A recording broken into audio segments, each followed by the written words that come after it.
ગુજરાત એટીએસે પાકિસ્તાન માટે જાસૂસી કરવાના આરોપમાં એક આરોપીની ધરપકડ કરી છે. આરોપીનું નામ જતીન ચારણિયા હોવાનું કહેવાય છે. જતીન પોરબંદરનો રહેવાસી છે અને તે વ્યવસાય માછીમાર છે. મળતી માહિતી મુજબ આરોપી જતીને ભારતીય કોસ્ટગાર્ડ અને નેવીના જહાજોની ગુપ્ત માહિતી પાકિસ્તાનને મોકલી હતી. પાકિસ્તાન માટે જાસૂસી કરવાનો આરોપી પોરબંદરમાંથી ઝડપાઈ ગયો છે. નેવી અને કોસ્ટગાર્ડની ગુપ્ત માહિતી તે લીક કરી રહ્યો હતો. આરોપી જતીન પાકિસ્તાની ગુપ્તચર એજન્સીની એક મહિલાના સંપર્કમાં હતો, જેને તે ગુપ્ત માહિતી મોકલતો હતો. આરોપીનો વોટ્સએપ પાકિસ્તાનથી ઓપરેટ થતું હતું. જતીને ભારતીય નેવી અને કોસ્ટગાર્ડ વિશે સંવેદનશીલ માહિતી આપી હતી. એ અલગ અલગ સોશિયલ મીડિયા દ્વારા પાકિસ્તાની ગુપ્તચર એજન્ટોના સંપર્કમાં હતો.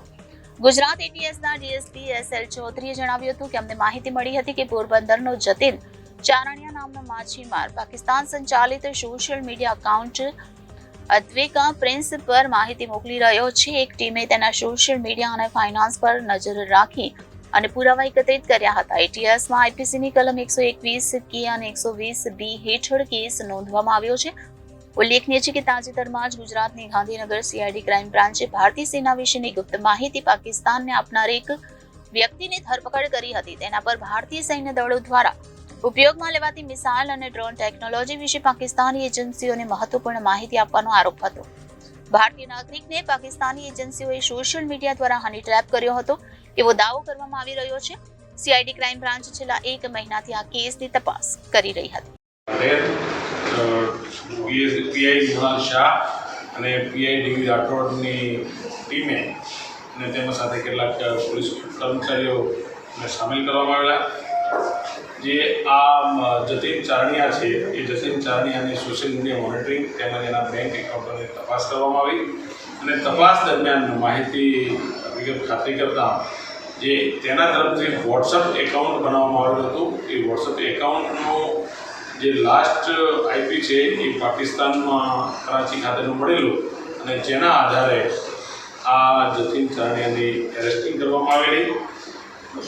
તેણે અલગ અલગ માધ્યમો મારફતે ઇન્સ્ટાગ્રામ, વોટ્સઅપ, ટેલિગ્રામ જેવા સોશિયલ મીડિયાના પ્લેટફોર્મનો ઉપયોગ કરી અને ઇન્ડિયન કોસ્ટગાર્ડને લગતા જે એના વ્હીકલ્સ છે એ તથા જે જેટી છે એ જેટીના ફોટોગ્રાફ્સ એણે મોકલવામાં આવેલા છે અને એના બદલામાં એણે અવંતિકા પ્રિન્સ નામની જે એક પ્રોફાઇલ હતી પાકિસ્તાનની ઇન્ટેલિજન્સ ઓપરેટિવની, એને માહિતી આપેલી, ફોટોગ્રાફ્સ વગેરે સેન્ડ કરેલા અને આ ફોટોગ્રાફ્સ એણે પોતાના એકાઉન્ટમાં ઓટો ડિલીટ 24 અવર્સમાં મોડ ઉપર રાખેલા, જેથી એ ઓટો ડિલીટ થતા હતા. એ આ માહિતી આપવાના એણે કુલ 6,000 રૂપિયા યુપીઆઈ મારફતે મેળવેલ છે અને એનો એટીએસ પોલીસ સ્ટેશનમાં 3/2024 ગુનો દાખલ કરવામાં આવેલ છે. આઈપીસી સેક્શન 121 ક અને 120 બી હેઠળ ગુનો દાખલ. સાહેબ, હની ટ્રેપનો કેસ છે કે કઈ રીતે કોન્ટેક્ટમાં આવ્યો? શું એટલા ખાલી પૈસા ઇન્ટેન્સ હતા કે કોઈ બીજી રીતે ફસાયા? આ પાકિસ્તાન ઓપરેટિવમાં એક અત્યારે મોડસ ઓપરેટિવ જોવા મળે છે કે વિમેન્સ પ્રોફાઇલ બનાવી અને અલગ અલગ ક્ષેત્રના વ્યક્તિઓ કે જેને ઉપયોગમાં થઈ શકે એને ટાર્ગેટ કરી અને એ વિમેન્સની જે પ્રોફાઇલ છે એ પ્રોફાઇલને રજૂ કરી એનાથી એને મેસેજ વગેરે કરી લાલચ આપી અને આ પ્રકારે પૂરી માહિતી મેળવે છે. પાકિસ્તાન ગયો છે? ના, પાકિસ્તાન નથી ગયો. એ માછીમારીનો ધંધો કરે છે અને માછીમારીના કારણે થઈને દરિયા કિનારે જે કોસ્ટલની સેન્સિટિવ અફેર છે એ ફોટોગ્રાફ્સ વગેરે એને મોકલ્યા છે. જે વોટ્સઅપ છે એનું લોકેશન કરાચી પાકિસ્તાનનું કેવી રીતે આવ્યું? એનો ફોન ત્યાં કરશે? એ જે અવંતિકા પ્રિન્સ છે એને એક મોબાઈલ નંબર માગ્યો હતો અને મોબાઈલ નંબર જે છે એનો ઓટીપી અહીંથી જનરેટ થાય છે તો એકાઉન્ટ બનાવી અને એ પાકિસ્તાનમાં ઓપરેટ થઈ રહ્યું છે.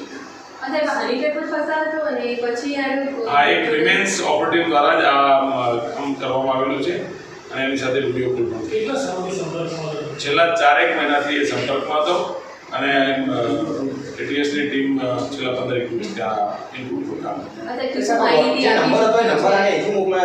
એને કેટલાક ફોટોગ્રાફ મોકલ્યા છે જે મોબાઈલ એફએસએલ મોકલવામાં આવે છે. એફએસએલમાંથી જે ડેટા રિટ્રાઈવ થશે, ડિલીટેડ ડેટા છે એ આઈપીસી અને ગવર્મેન્ટ સિમ કાર્ડ આખે આખું અહીંથી મોકલાય તો માત્ર સિમ કાર્ડ અહીંયા ઓપરેટ કરે છે. ત્યાં વોટ્સઅપ કોઈ પણ વ્યક્તિ છે બીજા ફોનથી ફોન કરી અને જે ઓટીપી આવે છે એને આપવામાં આવે છે તો એ દુનિયામાં કોઈ પણ જગ્યાએ ઓપરેટિવ થઈ શકે છે. Bureau report Janadesh news, Ahmedabad.